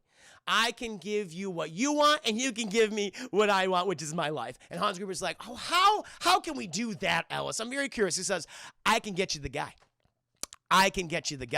And, Hans is like, oh, can you? And then meanwhile, we come back to Bruce Willis, who's fucking talking with goddamn Carl Winslow and shit, chat, trying to, talk about their families and everything, asking Carl Winslow, you got a family? You have a family, Carl? And he goes, I got one on the way. Wife's pregnant with our first one. He's like, what about you, Roy? He's like, I got 2 little ones too, man. And he's like, I want to make sure we can get through this so they can go, my kids can go ahead and play on the jungle gym, where the fuck it is. And, with little Carl Jr. Everyone's Carl Jr. in this movie, chat. And he goes, that sounds great. But then all of a sudden, chat, the fucking radio comes on, and it's Hans Gruber. He's like, oh, that sounds like such a wonderful little play session, John. And he's like, oh, shit, he knows my name. He's like, that's John McClane, isn't it? And he starts, fucking officer of the NYPD. And John's like, how the fuck do you know all this? I have a friend of yours in this room just told me all this information about you, John. And he gives the radio to Ellis. He's like, John, baby, how you doing? Listen, just trying to fix the situation here. got in a bit of a mess right here. I call it a little bit of a little muck up because I want to say fuck because, kids might be watching all that. Listen, buddy, talking with Hans, and things aren't going great. As you can tell, a lot of people are dying. We don't want no dead people. That's not good. How can we make a deal if people are dying? Am I right? Hans is like, yes. And he's like, listen, buddy, boobla, this is all that's going to happen. This is very simple exchange, man. I do billion-dollar deals a year, multiple, made so much money. Excuse me, so much money for the Nakatomi Corporation. It's great. Just give him his detonators, as you said, the detonators, okay, and he'll let us all go, and it'll be great. And fucking John McClane's just like, you fucking moron, tell him you don't know me, because he will kill you if he thinks I know you. We're not friends. And he goes like, John, why are you saying all this, man? We've known each other for years. It was my idea to fly you out here after all. And Hans is just staring at Alice, just like, oh, you're telling me everything I want to hear, aren't you? And John is just like, listen, John, just give him what he wants, and we'll be okay. And John's just like, off. Just clicks off. He's like, and Alice is like, John, listen, they said that they'll kill me, right? No one wants to kill Alice right now, right? No one wants to do that. So they said that that they would kill me if you don't give them the detonators. John, oh, yeah, he hung up. And Hans is like, he did, didn't he? He did, didn't he? He's like, yeah, what are you going to do, man? Hey, can I have some of that Coke? And literally drinks Coca-Cola, chat. He can't help himself. Everything he consumes in this movie it's a form of Coke, chat, whether it be the actual illicit drug or Coca-Cola, chat. And that's the last thing he enjoys because fucking Hans Gruber pulls out that gun and blows fucking Alice's face away, chat. And by the way, he was just filled with crack cocaine. That's all he was filled with, chat. It was like no blood or anything. And they drag his body out there, Chad, and Alice is dead. And Bruce Willis feels guilty. And Kurt Winslet's like, listen, man, you couldn't do anything for that guy. That guy he tried to betray you, tried to betray everybody else. He was all in it for himself. Don't worry about it. He's like, I ain't going to worry about it. He was a scumbag. He actually was a scumbag. Loved his part, though. He's like, John? He just fucking hangs up on him. Meanwhile, chat, the press have got a hold of this big story. We have Dickless from Ghostbusters, chat. I do not know the character's name, nor do I know the actor's name, chat. But he plays Dickless in Ghostbusters, and he's a news reporter, chat, trying to get his big fucking break and everything. We also cut back to like the reporting room. They get like these people on who are like, oh, a hostage situation, like a hostage expert, chat, and everything. Going over the intimate details, and I'll explain how, well, in a hostage situation like this, they will develop Stockholm syndrome, where the hostage and the hostage taker formed a very intimate relationship, and it might even extend after the situation is over, even becoming pen pals in prison. Meanwhile, we see them fucking just carrying out the fucking dead body of Ellis when this is all going down. It's like, I don't think there's gonna be that kind of Stockholm situation going on. Dr. Schloiberg, what the fuck this guy's name is, chat. But we have Dickless. And he's covering like all the big things that have happened so far at the Nakatomi Plaza, and he needs some more of this goddamn information, okay? And he also realized like John McClane, like let's look up who this fucking McClane guy is, okay? They get all of his information, and they realize that his wife Holly Guerrero lives in the L.A. area, and so what they do is since he's a scumbag media person, scumbag reporter, chat, he goes over to the house. He goes over the house, chat, trying to get some more information. But we're not at that part yet, chat. We're not quite at that part at the moment. But eventually, chat, we cut back to Nakatomi Plaza. Hans Gruber's like, just shut Alice. He's like, all right, fuck this. We got to take care of this now. I got to check on what the explosive looked like on the roof. And one guy says, I'll go. He's like, no, I'm going to check it myself. You stay down here, okay? And we're going to take care of the situation. Just give me those goddamn detonators. And he goes up on the roof, chat. He looks at the explosives, how this all looking. He's like, okay, it's looking good. But Chad, all the fucking sudden, he also put his gun down as he was looking at the wiring things. But then he hears the fucking click of a trigger, and it's fucking Bruce Willis. It's John McClane. And then, Chad, we get to the goofiest part of the movie where Alan Rickman attempts to do an American accent. He goes, "Oh God, oh jeez, you're one of them, aren't you?" Oh, it's like if if Benedict Cumberbatch's accent in Doctor Strange was worse, and it's possible, chat, and fucking Alan Rickman, he nailed that. It's what Benedict Cumberbatch, I believe, used for his accent for Doctor Strange. That's the only question. He's like, jeez, man, just please don't kill me, man. And he's like, don't, take it easy, buddy. Buddy, it's all right. Don't worry about it. I'm just here. Are you one of them? He's like, oh, yeah, I'm one of the people that works here at Nakatomi Plaza, man. And he's just like, oh, don't worry, no, I'm one of the good guys. I'm one of the good guys. He's like, oh, thank God, man. I'm really happy to hear that. And fucking Hans Gruber and Bruce Willis, they start bonding each other. They start bonding over thing. And Bruce was like, what's your name, man? My name is Clay. And we cut to one of the fucking signs chat. We have all the people's names. And Clay is displayed there, Clay Royce or something. And he goes, oh, all right, Clay Royce. Yeah, I see that name right there. He goes, yeah, it's my name. And they start talking chat. And he goes, hey, Clay, you ever shot a gun before? And he goes, maybe a couple times at the ranch, man, on retreats and stuff, but only with little red balls of paint, man. And he goes, well, here's the real thing, man. You just graduated. And he's like, oh, Jesus, wow, thanks, man. Gives him a fucking pistol while John McClane has the machine gun. And then he's like, all right, you fall behind me. We'll take care of these Ubermensch, these German guys, and we'll make sure everyone gets home safe tonight on Christmas Eve, Christmas Day. Sound good? He's like, that sounds great, man. That sounds really great. And he fucking walks off, and then fucking Hans Gruber pulls the gun on Bruce Willis, and he starts speaking the Deutsch schnell and, nine and all that shit. And he goes, Mr. McClane. And Bruce Willis turns around and says, wow, you can really be on TV with that accent there, Hans. You even impressed me, which is bull fucking shit. That American accent was not good. and the thing is, Hans Gruber's just like, where are my detonators? Because John McClane doesn't have the fucking detonators on him, Chad. And he needs those to blow up the fucking roof. And he's like, I don't seem to have them on me right now. And, he's just like, oh, what are you going to do about it? And fucking Hans Gruber, he pulls he's like, I will count to 3. He's like, well, listen, Hans, I know it's going to come after 3. It's not going to be 4. And Hans instantly pulls the fucking trigger, Chad, and nothing. It's nothing. And he's like, you think I'd be dumb enough to give you a goddamn loaded gun? But then, Chad, while all this is going off, the fucking elevators start coming up. Bringing more of Hans Gruber's boys. They're coming to the potty, pal. And Hans is like, we better start running, cowboy. And John McClane, he takes off. Those old Hans Gruber's boys, they start fucking shooting at him and all that shit. It's a really rough situation. Meanwhile, chat, we cut down to the ground with the FBI, okay? They got some people on there. They got Johnson & Johnson from the FBI. They taken over the situation with, from Dick Vernon, chat. Dick Vernon is no longer fucking in charge anymore, okay? It's the FBI. We got Johnson & Johnson on the case. No relation, chat. No relation between them. And like, okay, listen, they've met all of Hans Gruber's demands at this point. They met all of Hans Gruber's demands, but they're all doing what they typically do, these FBI guys, chat, where they're going to cut down all the fucking power in Nakatomi Plaza, chat. Not only Nakatomi Plaza, but for 10 fucking blocks of LA, which is a lot of fucking people on Christmas Eve, chat. Everyone's fucking pissed off. Dick Vernon's like, the mayor's going to be very mad at me. He's like, we don't give a fuck. But that's exactly what Hans Gruber's wants. Because if they shut down all the power, then the vault, chat, the final lock will open. So it doesn't have any more power, chat, but they normally just wouldn't be able to do that. Thank you! Thank you so much. Who is this individual? Oh, Thad Love. Thank you for following my new Huckleberry. Welcome to stream. Hope you're doing very well today. Currently in the middle of my review for Die Hard. I hope you guys are enjoying it so far.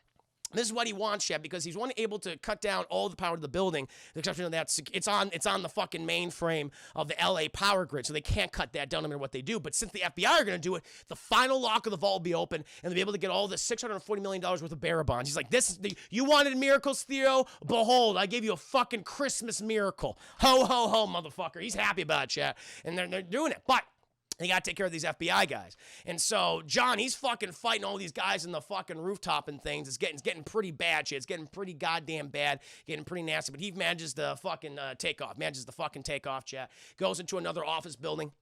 Hans and some of the other guys, they go after him, chat. But John, he takes cover behind some office desks and chairs and shit. But the thing is, Hans, he noticed that Bruce Willis didn't have any shoes on. And so he tells Carl, shoot the fucking glass. And Carl's like, shoot the glass. He's like, shoot the glass. Because he'll have to step on all the fucking glass, chat. It's funny. Oh, by the way, again, I forgot to mention this earlier. John McClane's wife beater changes throughout the movie. So the first time it changes, he was wearing a white wife beater throughout the entire film until he came out of the initial ventilation shaft. Then it turned to dark forest green. And he's still wearing the dark forest green, chat, but it's going to change very, very soon. So stick around for it. And so they fucking shoot the glass, and they're throwing all the fucking explosive hockey pucks at John McClane. He has to fucking take off running, Chad. So he fucking takes off running, stepping on the broken glass, embedding his feet with hot molten glass, Chad. Probably cut an artery, Chad, if he's not careful. But he fucking takes off, jumps into the fucking stairwell, and he's climbing up the goddamn stairs, shit, his feet bleeding profusely. But at least they have their detonators, Chad, because John McClane left those as he was hobbling away trying to escape. And, Alan Rickman, he's like, I got my detonators. And he's very happy about it. And he gives them the fucking Carl. He says, layer the fucking roof with all the goddamn detonators, okay? It'll be perfect. It'll be wonderful. But Carl's just like, no, you fucking take care of this. I want to fuck up John McClane. That's my goddamn job. That's what I'm going to do. He wants revenge, Chad, for the death of his little brother, Carl Jr., And so he goes looking for John McClane. Thank you, Doug's 5 minutes. What we didn't see after this movie is the hospital removing his feet. Pretty much, they would have cut his fucking feet off, Chad. Like, we can't do this. You will never feel your feet again. They're just fucking bloody stumps by the end of the movie.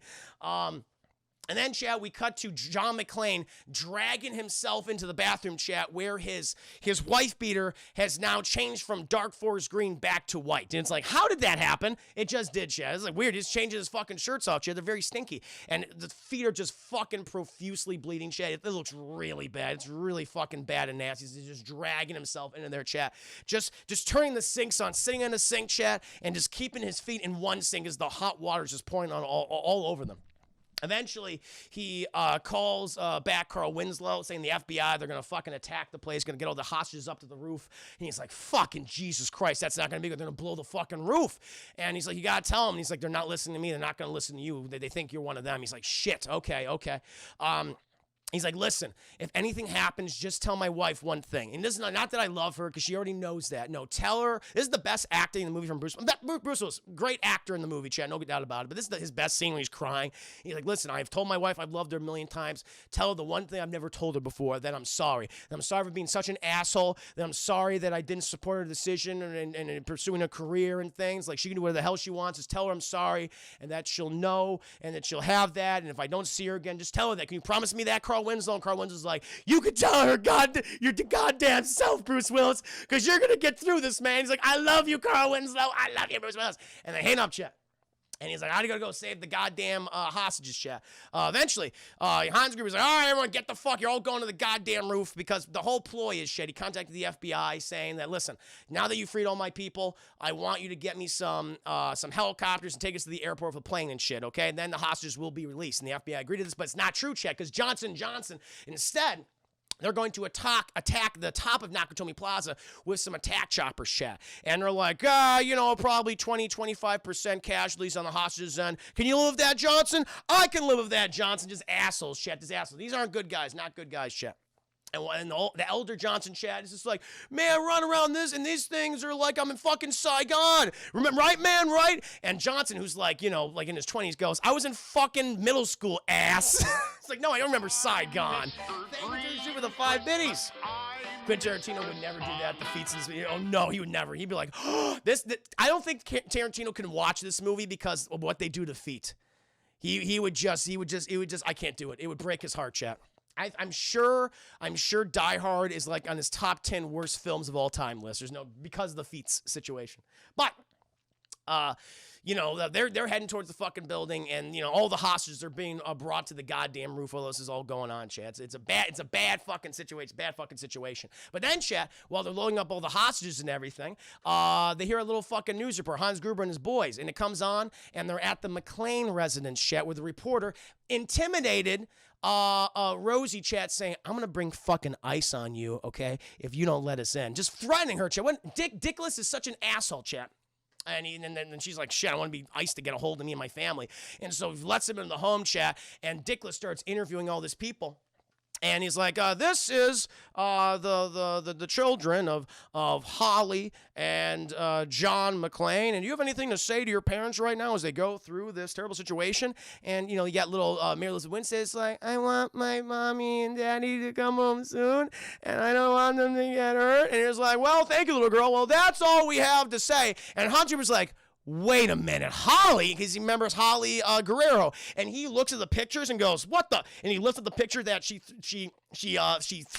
placed down earlier, chat, and it's fucking John McClane. He looks at her, he's like, you lying bitch, you lied to me, oh, I'm gonna use you. And he takes her, chat. It's like, this little insurance. I think a policeman's wife can help. Meanwhile, chat, while all this fucking crazy shit is going down, Argyle has been in the underground garage just panicking, chat, not realizing what the fuck's going on. He was talking to John earlier in the movie, chat, and he's stuck in there talking with this girl until the fucking phone lines are all shut down, chat, and he's just like, I can't get out. I don't know what the fuck to do. He's so scared. I love it, but he'll be a hero at the end, chat. He'll be a hero at the end. All right, don't think Argo's not gonna come through for John McClane, Chad. He will. Argo has your back. You're a good guy, He's a good guy, Chad. He's a good guy. Words of John McClane. And so at this point, now that the FBI has shut down the fucking power, the vault opens up and we hear "Ode to Joy," bum bum bum bum bum bum bum bum bum bum bum bum ba ba ba, and they start packing away all the $640 million worth of bearer bonds. And Holly's looking at all this and she's like, wait a minute, you guys aren't fucking terrorists. You're nothing but a common thief. And fucking Hans Gruber's like, listen, bitch, I am an exceptional thief, okay? I take umbrage with that. And he's like, yo, shut your goddamn trap.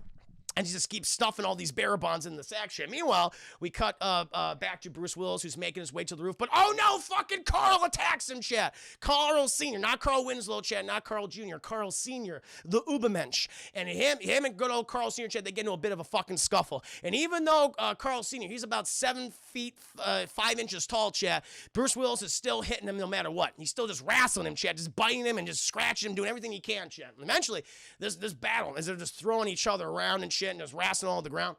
They come upon like the staircase, chat, and Bruce Willis, he sees these fucking chains. I don't know why these fucking chains are there, chat, but they're on a goddamn pulley system. But he wraps these fucking chains around fucking Carl Sr.'s neck and pushes him. He's like, ah, and he starts choking at that, chat. And he slams in this fucking concrete wall and he hangs himself. Or does he? We will soon find out. And then Bruce Willis, he gets to the rooftop, chat, before Al John and some of the other East German terrorists are leaving the hostages up there. And good old Al Jan, chat, he fucking opens the door and Bruce Willis just fucking pops him, chat. Al Jan is dead, and he takes out some of the other East German terrorists, chat. And all the hostages are on the roof of John McClane. He goes, guys, they're gonna blow up the fucking roof. Get your asses back down there. But they're all fucking panicked and shit. You got them fucking, he's like, my water just broke. He's like, God, Jesus, this is a bad situation, shit. And so he's like, fuck it. And he just starts shooting in the air, chat, trying to corral these people back downstairs because they're gonna blow the roof. They're gonna kill all these people. It's a bad situation. Also asking, where's Holly? Where's Holly? But she's fucking Hans Gruber's got her, chat. It's not going great. And then he's like, all the people eventually, they get corralled back inside. But the FBI, they're like, we spot one of the terrorists on the roof shooting at the hostages. And they're like, fucking take him out. And they start shooting at him, chat. He's like, oh, shit, fuck, oh, shit. As he starts running, chat. Meanwhile, all the hostages, they manage to get back. They're all off the roof. They all go downstairs, thankfully, chat, heading towards the exit, all the way to the bottom, chat. The elevator's working now, so thank God. And stairs is working right now. They're carrying the pregnant lady, chat. She's giving birth to the baby. It's a crazy situation.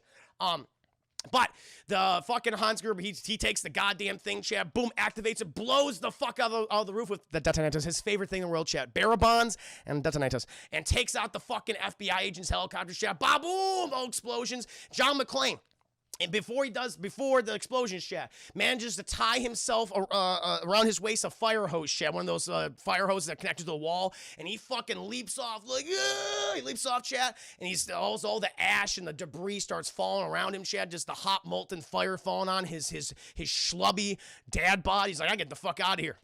And I love this scene because he's trying to break through the window, chat, and you just see his fucking feet just completely covered in blood, chat. It's just the meat is just falling off of him. And he's slamming into the goddamn window over and over and over again until it finally breaks through, chat, and he goes, yeah, and he lands on it. He's like, oh.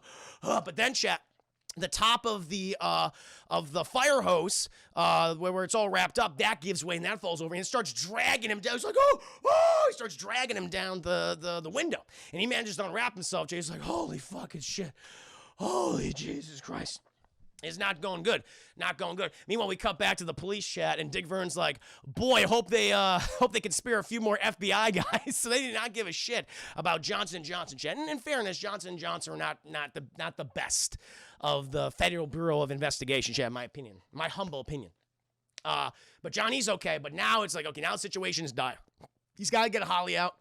Hostages are safe, but he knows that Hans Gruber's still alive, knows that Theo is still alive, and Eddie's still alive, chat. Those are the only people that are left in Hans Gruber's gang at this point, his cabal, if you will. And so he tells Theo, go get the fucking car ready down the garage. We're going to meet you there, okay? They have an ambulance inside their pedo van, chat, and so they're going to escape as EMT workers. It'll be the perfect plan ever, and they'll be fucking sipping drinks in Tahiti somewhere. It'll be wonderful.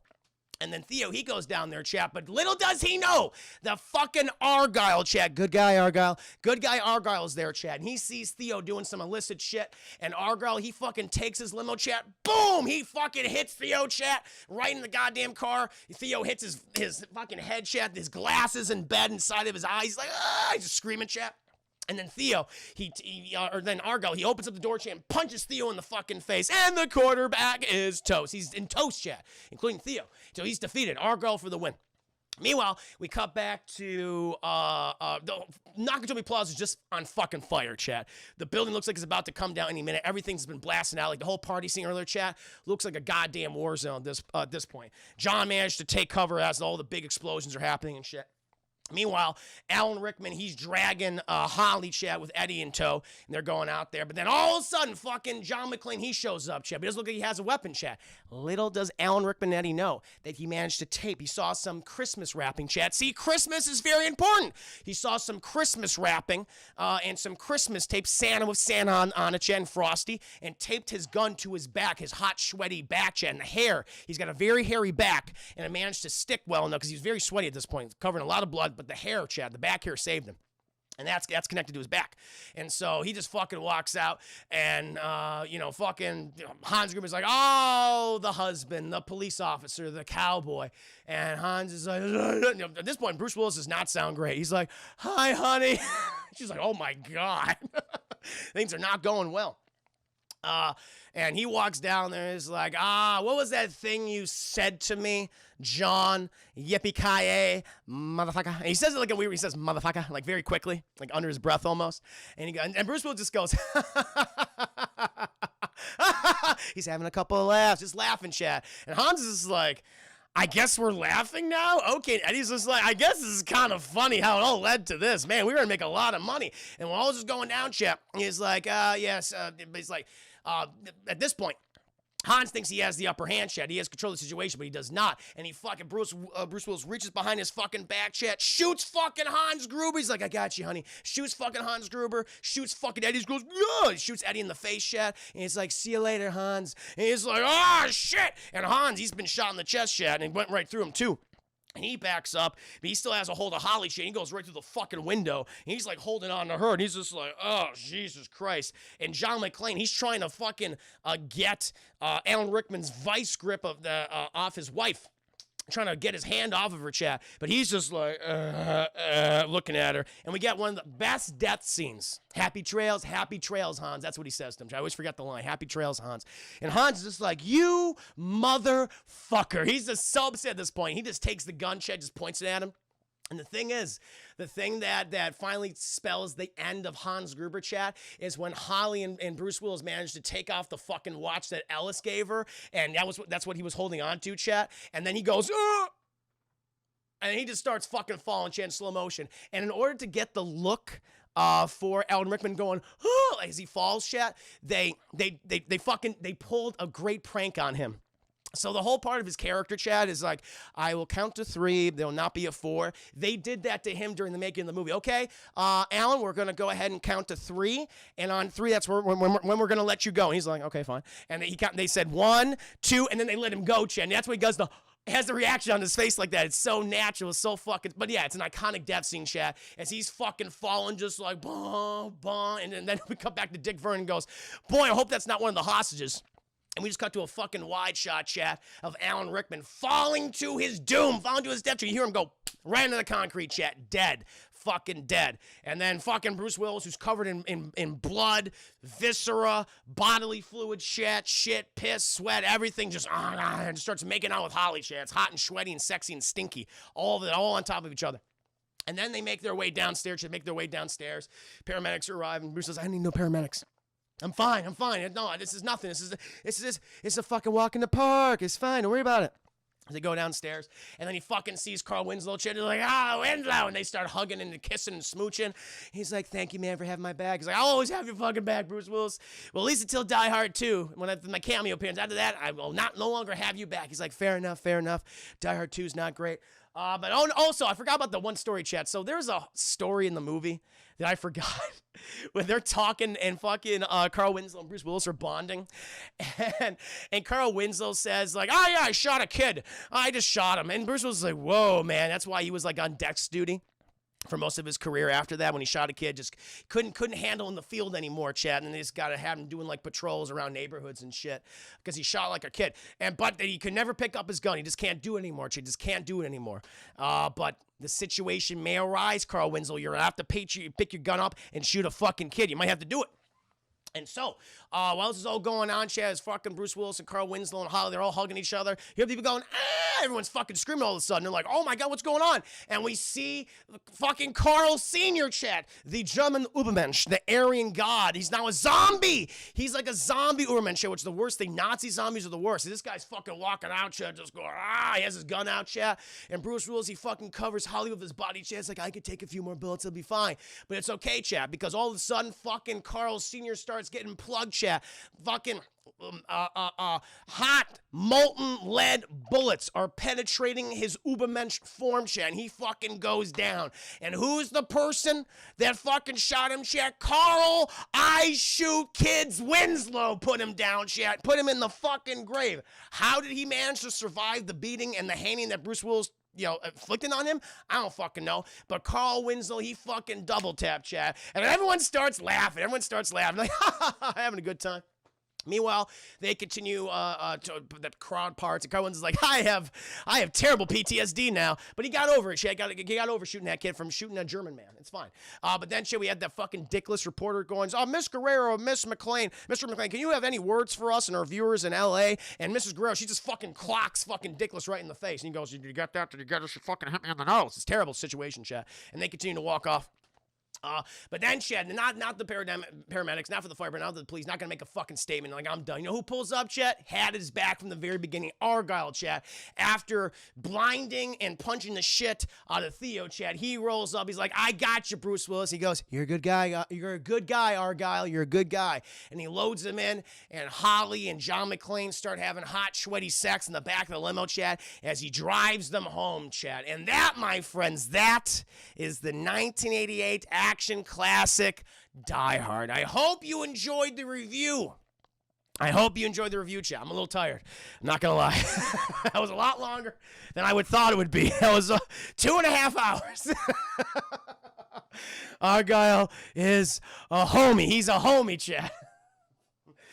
Woo, boy. Full price. Thank you. God damn, chat. I don't know if I'm going to do a cartoon review tonight. That was a lot longer than I thought it would be. A good review. Thank you, guys. Oh, my Lord. Oh, Chris Harris. Thank you. Explain someone how and why the Dyer franchise went to the toilet. Just show them the scene in this movie where he's about to jump off the roof and he clearly scared shitless, and then immediately follow up with the scene on 5 where he jumps out a 15-story window without hesitation. True. Very true. Better than sex. This movie's better than sex. Chat. My rating for this movie. Show. Thank you for 20 minutes. My heart's literally a pitter-pattering. Thank you so much. I fell asleep half the review. No! Of my lovely voice. I mean, it did serenade you to sleep. Must have serenaded you to sleep. But my rating for this film, chat, is a better than sex. This is the better than sex movie, chat. It has some flaws, but they're fun flaws. They're fun stuff, chat. Alan Rickman's accent, fucking Bruce Willis, changing shirts, all that stuff. But the action holds up. The lines are amazing, chat. It's a classic. It's a classic, chat. If you have not seen this movie, I highly recommend checking this movie out, chat. It deserves to be seen again and again. Thank you, Alex Bernal. Thank you. So, better than sex, my brother. I love this movie so much. Thank you so much for doing this review, Chris. I really enjoyed it. I'm glad you enjoyed it. Yeah. There's a lot of things in this film, Jay. A lot of things in this film. Woo, boy, I gotta go ahead and raise my glass to you, WGD. I very much an iconic movie. Cheers and salute to you, chat. Thank you. I'm glad you enjoyed my review. Oh shit! Oh, take it easy now, Xbox. Take it easy. Take it easy. There we go. Got to shut that off. But cheers and salute to you, chat. May the wings living as a feather. Your shake pillows having as we speak. Thank you. Family Matters theme song. Yes. And then he went to do Family Matters, chat. That's that. It's all tied together. Family Matters is connected to this. Ghostbusters is connected to this, chat. All the same universe. Cheers to that. Oh, my God. That was a lot. I did not expect to do like that was like a 2+ hour review, chat. I know we did some talk in the beginning, but that was at least 2 hours, right? God damn, chat. What a good movie. Well, maybe we'll skip the cartoon review tonight, chat, unless you want the cartoon. Unless you want to get to the gameplay. Definitely enjoyed the review. Thank you. I have a song. I will do a song. You know what, chat? I'm going to take a brief break. I'm going to do a song. And then maybe we'll do the cartoon tomorrow, chat, because this was a lot of movie. I was wondering, maybe should I do a cartoon? I was like, I won't be that long. It's like, it's okay. I'm going to go to the coast, going to do a review, going to relax, going to have a few laughs. And I was like, shit, it was much longer than I thought. Whoo, my Lord. Oh, my God. But let me go ahead, chat. I'll be right back. Entertain yourselves amongst yourselves. I shall return. Possibly with more whiskey.